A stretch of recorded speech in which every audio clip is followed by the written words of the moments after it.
salaamaaleykum maa ngi tudd Mouhamed Gueye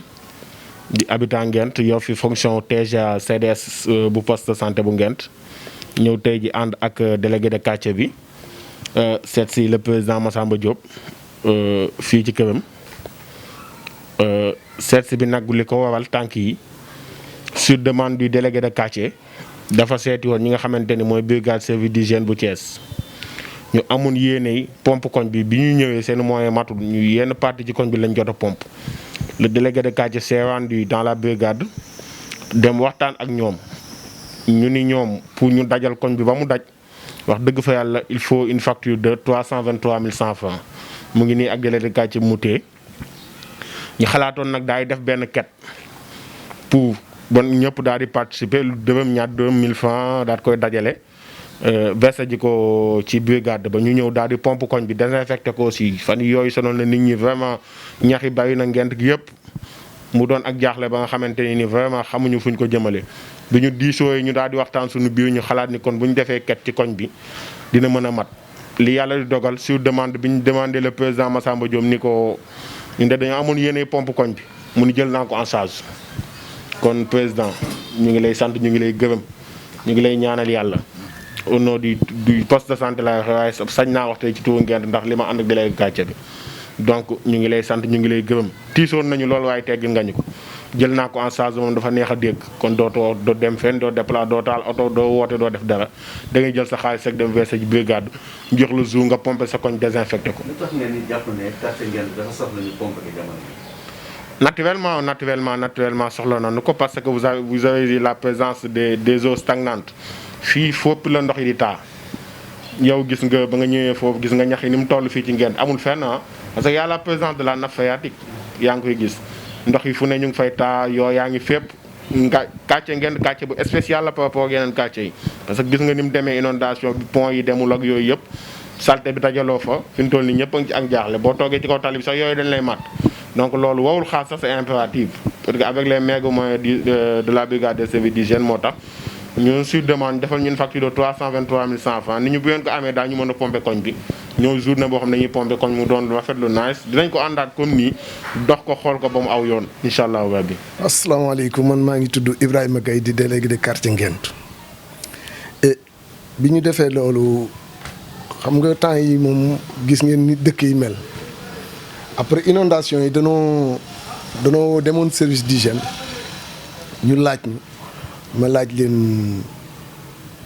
ni leen nu ñuy def pour pompe kii bi le capitaine bi fi nekk daal di may 8 bouteilles yooyu ci lañ ko pompé ci fii bi ñu ko pompé ba pare nag pompe matul bi mu matul nag léegi ma delluwaat fa bërki démb lundi soir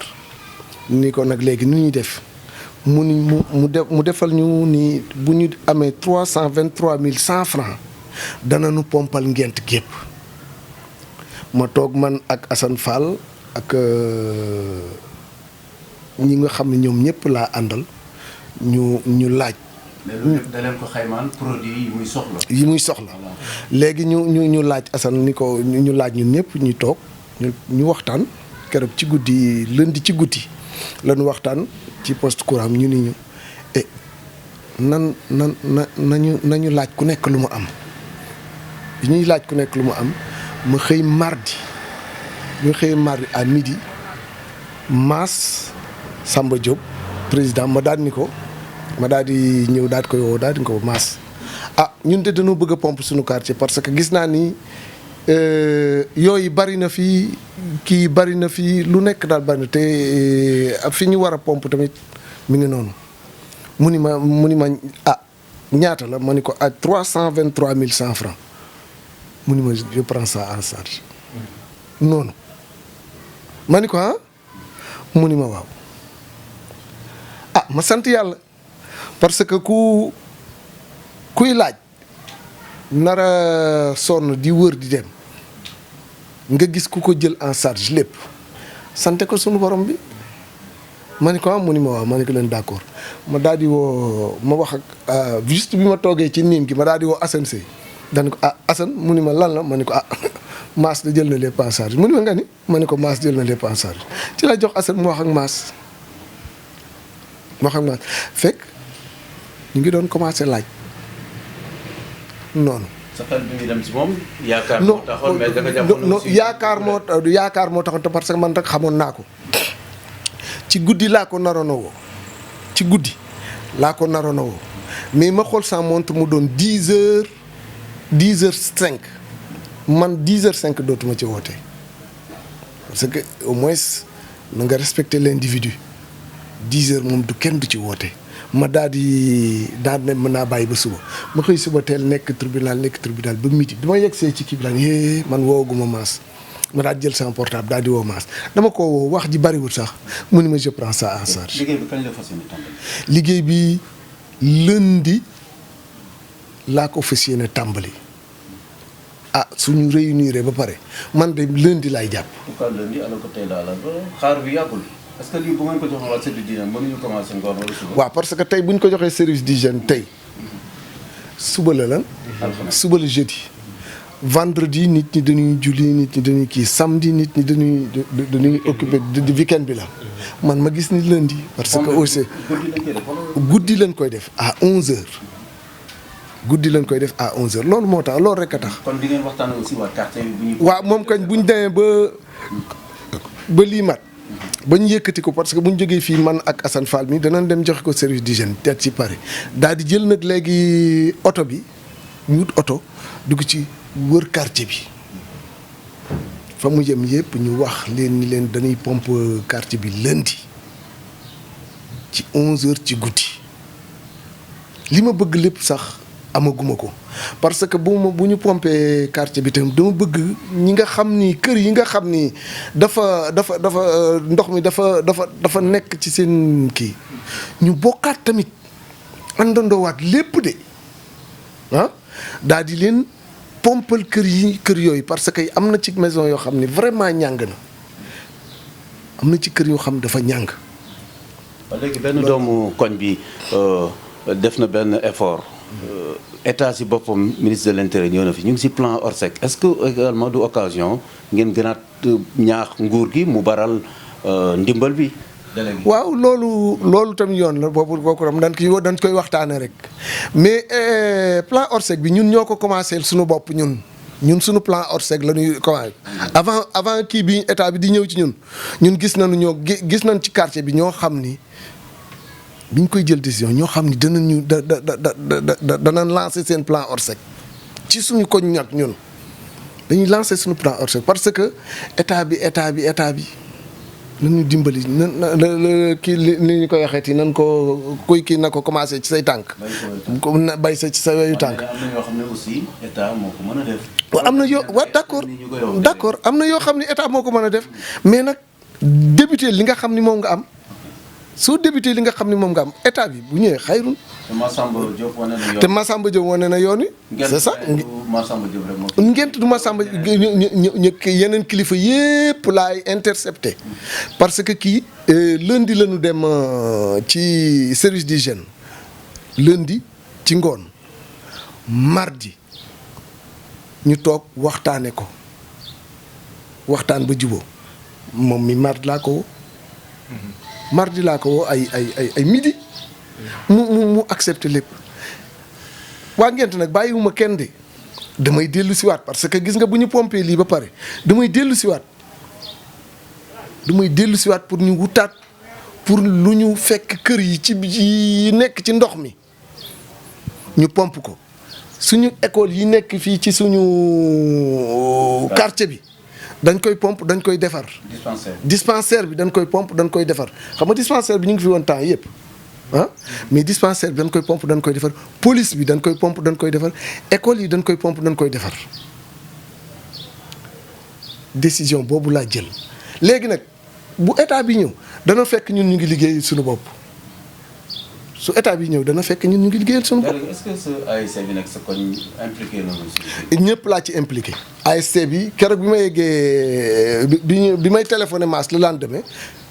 ñu ngi ci doon wax bi may téléphoné Mass sax ci ki def ki président ASC baa ngi toog muy kii nu mu tuddati Mamadou Seye président ASC baa ngi toog Araka kii ngi toog ñoom ñëpp ñu ngi toog ma waxtaan ceeg ñoom parce que man lu may jël décision bi ñun ñëpp ñoo koy bokkandoo ñun ASC ñun ñëpp bokkandoo ñun ñooy jëlandoo lépp merci. voilà merci beaucoup Babacar maa ngi lay nuyu bu baax di la sant di nuyu ñi ñu fi fekk ñëpp di nuyu président Mass Diop ñu xam ko ci Massamba Diop di nuyu ñëpp li délégué wax duñ ci dellu siwaat mais dañuy wax ni xanaa kay kuy commencé liggéey boo xam ni dafa jëm ci askan bi war nga leen a woo ci ñu préparé wu te dañuy poudre nag soo ko déggee mooy dafa am ay toxique donc kon ñu ngi woote waa Ngent yëpp pour ñu préparé wu xam ni dinañu dem ci jàkk Ngent bi diggante timis wax ko fa su géewee tamit ñu wax ko fa su ko defee ñu am ñaari information yooyu su ko defee tamit dinañ jël benn oto boo xam ni fi nga xam ni jàkk yi seen rajo mënu faa àgg ñu àggee ko leen wax leen dinañ ko indi liñ ciy dolli mooy que ni duñ dugg ci benn kër dafay am benn oto boo nga xam ni moom machine yu xarala yu bees yi la loolu daana fi am bu njëkk ñu ko daan gis ñu naan dañuy pompe guddi gi loolu la waa Ngent indiwaat initiative bu bees ngir lan dañoo toll ci jamono boo xam ni Ngent dafa nekk comme ni ñu ko waxee ci zone bu metti ndax cuvette la cuvette boobu noonu ndox mu bari fi lay wàcc su fi wàccee nag yooyu dina fi bari te ñu nekk ci jamono boo nga xam ni jamono feebar la muy paludisme bi bari na fi ñu ni woon pourquoi pas ñu di ñu jéem a xool nan la ñuy def ba am ay moyens yow pour mën a rassembler nit ñi ñu mën a commencer si li nga xam ni ku ñëw fekk ñu ci. donc si la ñu gisee ni vraiment président Mass Diop bi ñu ko joxee facture proforma bi mu ni je prends en charge te loolu la ñuy xaar ci doomu Thiès association yi léegi ñooy doxal lépp parce que gis nañu ci yeneen dëkk yi xaaratuñu état donc état mbiram dafa xaw a yéex ñoom ñu ngi ci sax xëy na waaye mbiram dafa yéex donc nag su fekkee ne ñu nag ñu ngi ci suñu si fekk see day gën a baax donc daal actuellement nii ñu ngi commencé di travailler si defar benn simulation benn plan Ngent lañ koy tuddee en commençant par le rond-point de Ngent ba fi Ngent yem à gauche et à droite ak fi nga xam ne fi la yem entre moom ak Jacques Ba parce que Jacques Ba dafa am délégué de quartier donc suñu nga xasee ba def noonu dañuy dem présenter ko le capitaine bi nga xam ne moom moo war a ñëw sur le terrain mu xoolal ñu fan lañ ciy commencé fan lañ ciy yem comme ni ko délégué waxee aussi su bëgg commencé nañ daal des initiatives yoo nga xam ne rafet na te duñ ko bàyyi ginnaaw parce que actuellement nii les jeunes ñu ngi nii ñoom ñoo fi toog mais lu rafet rek lañ bëgg te aussi tamit li ma dégg sànq ñëpp wax ko mooy béy sa wayu tànk kon nag loolu moo tax nag vraiment ñu toogoon fii tey di remercier encore c'est pas la première fois parce que je ne suis pas membre de l'ASC mais je suis koo xam ni dama yëngatu ci sport lépp lu mu def ci lu baax ci ASC bi ba dernièrement de bërki dem rek il a donné des filets yoo xam ni yëg naa ko kon maanaam Mass c'est pas la première fois mu def lii te bettuma ci moom donc nit ku baax la nit koo xam ne la vraiment mu ngi actionné ci fi mu dëkk te bàyyiwul benn secteur nag loolu nag ku ko am nag vraiment da ngay def lu dul ñaanal ko yàlla du yokk ay ndomba tànkam ñoom tamit ñi muy àndal di liggéey yàlla yokk seen ndomba tànk Ngent bi nga xam ne moom lañ am nag ñu jàpp ko xam ni amul ay waxantu amul dara nañ ko jàpp ñun ñëpp ñu bokk liggéey ko su ko defee mu daal di jaar yoon. waaw merci damay nuyu tout d'abord le délégué de quartier nuyu aussi ñu fi àndal muy Assane di nuyu aussi mes frères ñiy dëkk Ngent Assane ak Ahmed ñu fi àndal Ahmed Gueye nuyu mon frère Aziz Dramé ak Talla ak ñi fi fekk ñëpp ñun yàlla dafa def ñu juddoo Ngent fooy Ngent defee suñu lépp Ngent jàng am bac dem université jàng am suñuy diplôme ba yàlla dimbali ñu tey ñu nekk ci yeneen ay domaine di liggéey yàlla am ñu mënu suturaal donc tey buñ nee Ngent rek képp ku fi dëkk doomu Ngent sa xol dafa war a yëngu te tey Ngent sànq yaa ngi koy wax dafa dem ba au niveau national les gens parlent de Ngent moi j'ai des collègues yi ma woo naan ma inondation bi baa egsiwul fi nga dëkk baa egsiwul fa ma ne ko non c'est dans notre quartier kon donc ñoom fa ma nekk sax dama fay yóbbu turu Ngent ba ñoom bi inondation bi amee ils ont pensé à moi ñu woo ma te jamono yooyu aussi mi ngi ma fekk sama yaram xaw a sutante tuuti mais maa ngi sant yàlla bu baax a baax fi mu toll nii mënu woon a jóg génn dem ci kii beeg yooyu waaw weekend boobu dafa fekkoon ma sama yaram xaw a sutante mënu woon génn ma ni nag boobu ba léegi may toog di xalaat man nan laa war a participer nan la ma gars yi war a gisee ci inondation yi comme inondation yi am na ak affaire yooyu léegi nag moo tax dem bi ma délégué woowee ma ni ça fait le compte parce que ñun ñëpp xam nañ ni Nguent c'est une zone inondable day inondé te après les inondations il y a les eaux qui stagnent là-bas et la nappe est proche la nappe est proche la nappe phréatique donc il y a les moustiques man dama siburu woon te xam naa siburu lu si ne donc pour si l'occasion se présente yow nga war a mën a dimbali ñoo xam ni boo amee loo si participer dina leen génnee dina leen yàlla mën na leen a suturaal ba siburu boobu mën leen a kii et c'est pas à hésiter je n'hésite pas man lu jëm si Thiès rawatina ak fi ma dëkk du ma si hésiter bu ma ko yoree je le fais moo tax bi ma délégué woowee vraiment moom gënumaa kontaan man dama kontaan sama biir xol ñi ma nekkaloon bi mu may woo xam nañ ko sama biir néeg laa nekkoon am na ñu ma nekkaloon j'ai pas hésité je suis un fils de Nguent je n'hésite pas et aussi je lance un appel à tous les fils de Nguent comme man agir naa fii bu amee leneen aussi tout un chacun agir pour le bien-être du quartier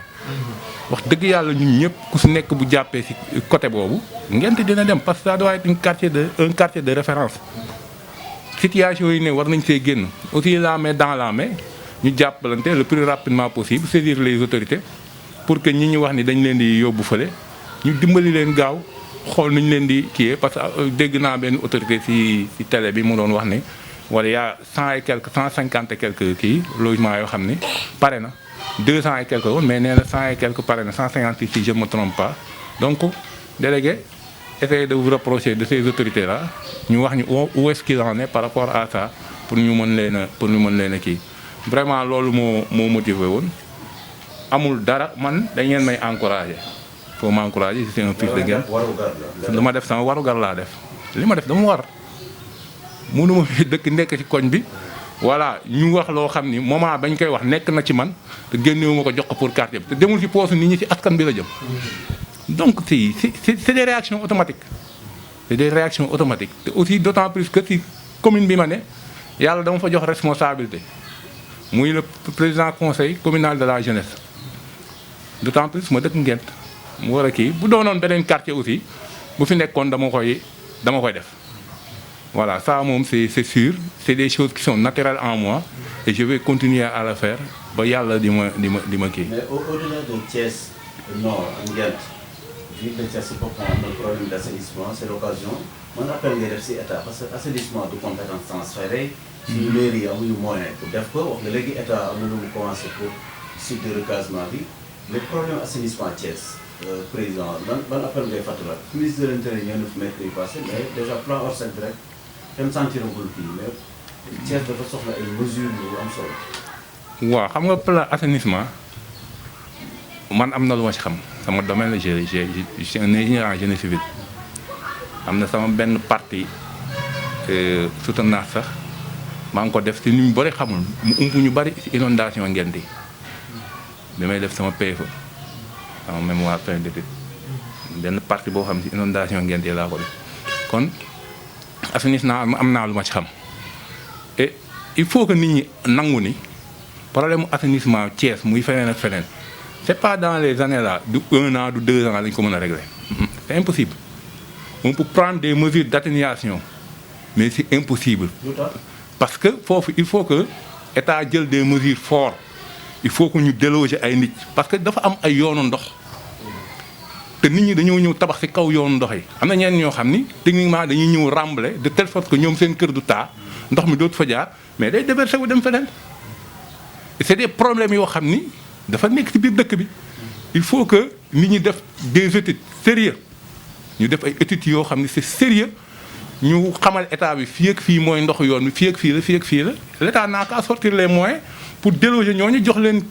feneen ñu kii loolooy régler problème bi ah. est-ce que comme du manque de volonté politique. non mën naa wax ne manque de volonté politique la doo jeune parfois doo xam lan moo motiver et lan moo nekk ci ginnaaw doo xam moi je ne peux pas savoir mais techniquement je parlais que ni dafa am ñu tabax ci yoonu ndox yi yoonu ndox nag boo fi tabaxee ndox boo ko tabaxee baare fi yoon mu jaar feneen. te bu jaaree foo xam ne mënul dem mënul àgg ci canal yeeg caniveau yi day stagné wu c'est sûr. léegi appel bi lan la ne moo avant ñuy dem français bi. waaw appel bi moom mooy je lance un appel à tous les bonnes volontés des quartiers de la zone nord fa laay tàmbale pare ku si ne quartier ba nga ne ñu ko kii di waxee bay say yooyu tànk bul xaar état démarrer leen ngeen wax ko dugal ko wax ko ci rajo yeeg télé yi bu ko état gisee dina xam ne lii waree fam la aussi ñu lancé leen appel duñu leen bàyyi noonu lancé leen appel ne ñun commencé nañ mais lii seen waru gar la ñëw leen fekk ñu fi état bu ñëwee fekk si leen ci jàppale leen mu dem aussi je lance aussi fu may terminer un appel à tous les fils de Nguent à toutes les filles de Nguent que ku si nekk rek foo mënti nekk bu ñu woowee pour interquartier bi loo mën a participer nga participer. Vraiment ça moom c'était un appel que je voudrais faire. Merci.